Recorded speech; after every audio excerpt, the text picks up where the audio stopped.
Hello everyone, Richard Tubb here with another interview, and today I'm joined by Gemma Telford of the IT Marketing Agency. How you doing, Gemma? I'm good, thank you. Cool, well thanks for joining me today. Now, you've been in the IT arena for quite some time. Tell us a little bit about your background and where you come from before you set up the IT Marketing Agency. Okay, so I've been in the IT channel for a number of years now, and I guess my first kind of big role was of head of marketing at Ingram Micro. So I headed up the marketing team there of about 15 people, looking after all the vendor and reseller marketing for the UK channel. And I left there a few years back now, went back into agency land, and then set up the IT Marketing Agency in the spring of 2013. Cool. And so how have things gone since you set that business up? They've gone really well, and the business has gone from strength to strength. We're now up to 10 people this year. We've got a number of clients on board that we're working with across a whole range of things, from strategy to marketing execution, across content, social, web marketing, digital, whole range. So it's been an absolutely brilliant year. And what does a typical client look like for your business? We work across the channel, so we work with vendors and resellers and disties, and I think the strength about what we do is we offer marketing as a service, so we've got a range of services that we can wrap around depending on what that client needs. So we're not prescriptive about how we do marketing. It's very much looking at how marketing and sales are aligned, what are the end goals that business is trying to get to, and really helping them from a strategy down viewpoint to realise those goals. So obviously we've known each other for a while now, and I'm very aware of your experience within the IT market as a whole. But there's going to be some IT solution providers watching today and thinking, oh great, another marketing person starting up their own marketing agency. Why is what you're doing different to any other marketing business out there? Because we're centred very much on marketing for the channel. So I've been in marketing now for a long time, but I think there's a real lack of marketing agencies who know the channel really well. So obviously, having worked at Ingram, I know the distributor channel very well. I've worked with a number of vendors independently, and also worked with resellers. So I worked with Network Group for a while, helping them set up their strategic marketing, and I've worked with individual resellers. And I think the good thing about the team that we've put together is they're real experts in the channel. So we understand the dynamics of how the channel works, and we understand how to leverage that to get the best out of it. So let's talk about resellers, IT solution providers for a moment. So in your experience, what are the biggest mistakes that MSPs and IT solution providers make when it comes to marketing? I think the biggest mistake that MSPs and solution providers make is not to do any marketing. Many businesses are set up by often a technical person, and it's just not something they know about or they're comfortable with. Apart from that, I think really it's a lack of knowledge. So it's, what does good marketing look like? There's always that joke about marketing being the colouring in department, and the branding and elements and things like that are really important. But again, for us, marketing is always linked to sales, and it's about getting that end result and the return on your investment. So I think in terms of the mistakes people make, it's just one from not knowing where to go, and what good marketing looks like. And what about the free resources that are out there? So you've come from the vendor world, from the distributor world. There's money available for marketing development funds. There's co-branded marketing. Can't IT solution providers can't IT solution providers use this material and get good results? Yes, certainly. I think there is a whole plethora of different material out there from vendors and disties, and I'm sure that in a limited way that can certainly help resellers. It's certainly better than doing nothing. Sure. But I think there's a couple of problems around that. One is it's the vendor message that's going out to market, and that ties you into that vendor. And secondly, there's no targeting around your own business. There's no messaging about what your business does that's different to everyone else in that space. So, why is solution provider X better than solution provider Y? What do you do that's different? What can you bring to the party? And I think the other danger is that some of the big vendor brands are sending out campaigns nationally all at the same time, so potentially your end user customer might get exactly the same email from you and a competitor at the same time, and again there's nothing there to differentiate your business. Now, the vast majority of MSPs that I work with tend to be owner managers who are technical in nature, and they almost feel, across the board, almost embarrassed about putting themselves out there and blowing their own trumpet, and that is essentially what marketing is, putting yourself out there and saying how good you are. How do IT business owners overcome that reluctance to do marketing and that very British thing about not telling people how good you are? Yeah. It's something that, believe it or not, I sympathise with. You've got me to do this video, and I'm terrible at putting myself out there personally as well. So I completely get that.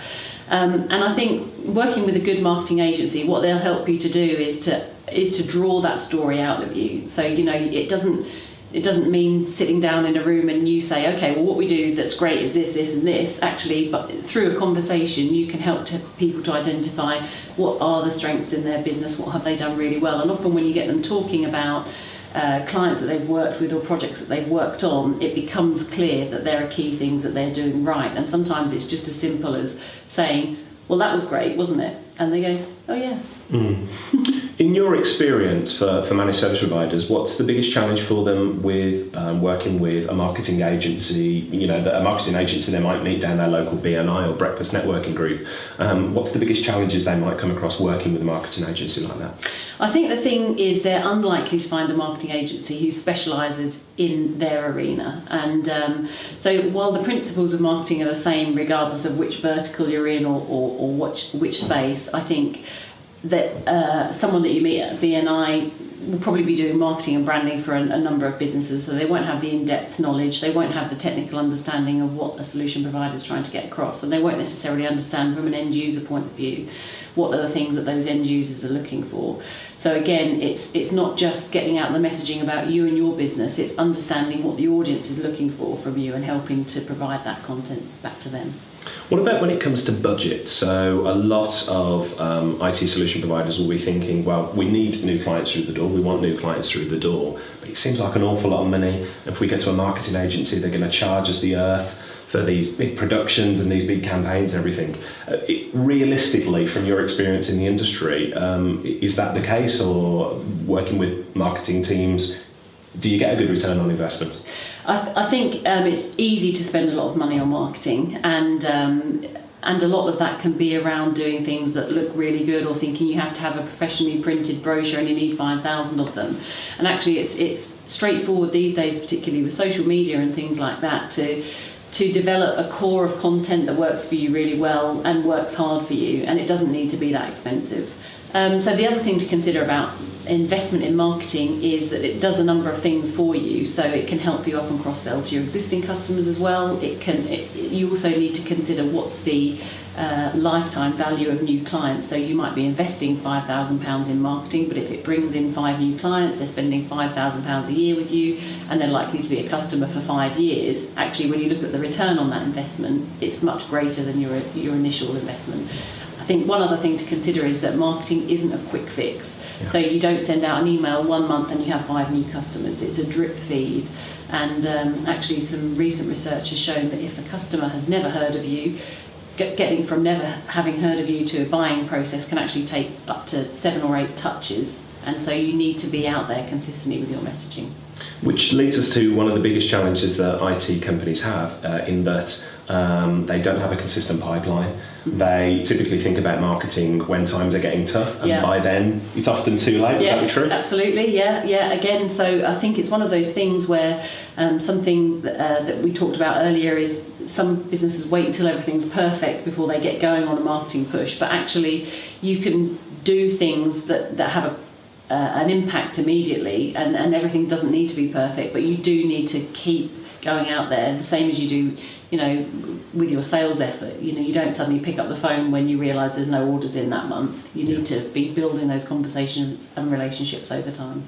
And it's interesting, something you said earlier on about upselling. So most people think about marketing as bringing in new clients, but of course for managed service providers watching and listening in today, nearly across the board, nearly everyone that I speak to hasn't sold every solution that they provide, not nearly every solution to all of their customers. So talk to me a little bit about upselling and the amount of money that MSPs are leaving on the table there. Yeah, absolutely. And the hardest part of of any new customer or new customer win is actually the bit before you've got them over the threshold.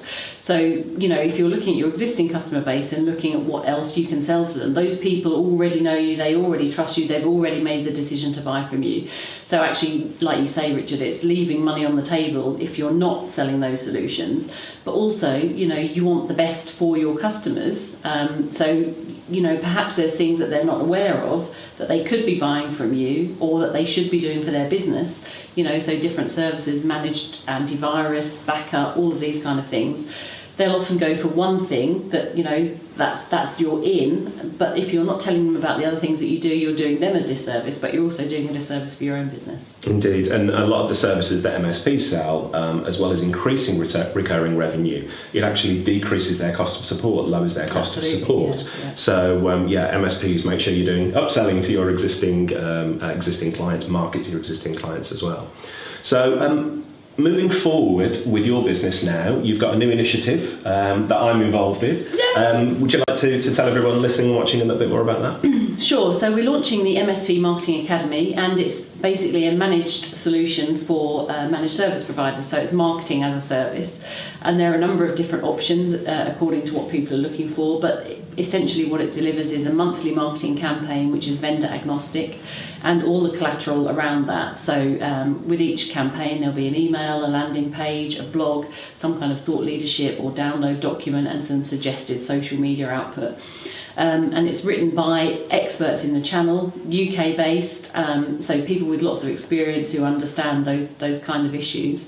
And it's available for people to take in as a campaign in a box and push out themselves through their own systems or as a fully managed service. So going back to what we were saying about the upselling, it strikes me that it'd be really easy for an MSP to pick up one of your campaigns and use that to market to their existing clients. Absolutely, yeah, and that's definitely what we're hoping. And again, a number of the MSPs that we've talked to have said that they want to do that because there's a number of clients that are only buying one service from them, and actually reaching out to their existing clients and to new clients with professionally branded material, which is going out through platforms that help to measure that return on investment as well and give you good intelligence coming back from that is really important. Yeah.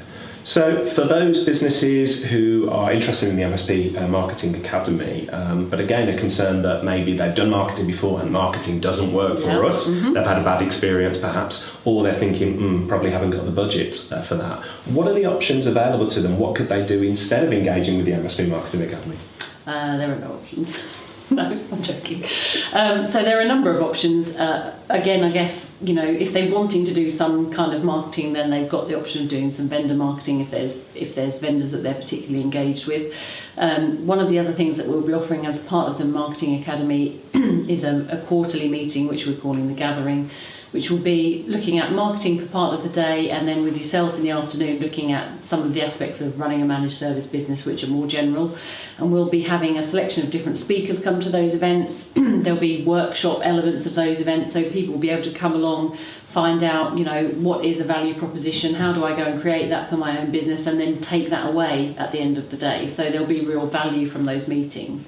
And, then that may be the stepping stone for them to get on and do some marketing for their own business, or they may decide that actually there's a really easy option here that we can just take and get it done. Yeah, just outsource it, get marketing in the box and get the clients coming through the door. So from a personal perspective, I'm really excited about joining, so I really appreciate you extending the invitation to me. One of the biggest challenges within my business, of course, is that I'm just one person, and much as I'd love to work with every MSP out there, I can't. So I think most MSPs who come to me initially, site marketing is one of the big challenges. So I think the Msp Marketing Academy is going to give them a really good way to do that. I'm going to be a part of it, so I'm going to be able to speak with lots of MSPs. So yeah, really looking forward to that. So you've mentioned about The Gathering. That's going to be a good place for MSPs to get together with experts and their peers to learn how to do marketing. But what about those MSPs who are thinking, I should be able to do this on my own, I should. Yes. What are the other options that are available to them? So I guess that's one of the things that we hear most commonly. I should be able to do that, or even with the best intentions, people go and try and do some of this stuff. So I think the danger for most MSPs is that they don't do anything. You might read a book, think that's great, and I'll go away and I'll have a marketing plan, but then it actually doesn't happen, the same as many things. So I think doing nothing is the key danger. And then there's also looking at someone from your local BNI, are they going to know your business well enough to do a good job for you, and therefore do we get into the marketing doesn't work for me and typically cost as much as working with the IT marketing agency or anyone else. Yeah, exactly, yeah. And then I think another option is, you work with a specific agency, they create lots of bespoke material for you, and that's great, but certainly the investment for that would be quite heavy. And the last option is you look at employing somebody in the business, and again there's a risk associated with that, there's costs associated with that, and also in terms of the level of person that you go for, you probably don't need a senior marketing person in the business, so many people go for a junior or a graduate marketing person, and they may be great at some elements of marketing like social media, but they perhaps can't write copy, they don't have the tools available to do the design in-house, so actually there's still gaps in what you're trying to do there. So what we've tried to do with the Msp Marketing Academy is provide a route for marketing as a service which is tailored for your business, which is vendor agnostic, which you can get out there really quickly. And it's interesting, isn't it, the amount of MSPs out there, when they speak to their clients, they say, hey, you didn't go into business to be an IT person, hand your IT off to us and we'll run with it. Why, Gemma, do you think that so few IT companies outsource their marketing? I think it's one of those things that most companies perhaps don't know any better. They're not sure where to start. They're doing okay, and so it's not, marketing is not something that you urgently suddenly have to do. It's something that's easy to leave. I guess it's like going on a diet or an exercise program. It will be good for you if you do it, but actually, first of all, you have to take the first step, and then you have to continue to do it to get the results. So I think there's two hurdles there that sometimes people just don't get over because they don't see it as an urgent need for their business. And then leave it until it's too late, until the pipeline's empty, and then it's like, blimey, we've got to go out and get some work. Let's do marketing. Yes, and clients exactly. will magically appear. It Yes, doesn't work that's like right. that, unfortunately. Okay, so for anybody listening or anybody watching who wants to find out more about the Msp Marketing Academy, your new initiative, how would they find out more detail?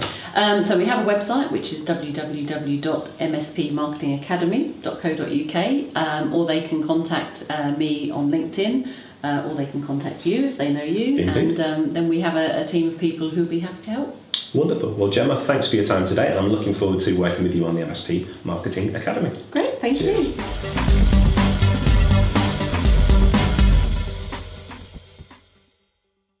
Thanks for joining me again on TubbTalk, and if you enjoyed this episode, perhaps you could do me a favour and share it with your peers and colleagues, anyone you think would get value from it.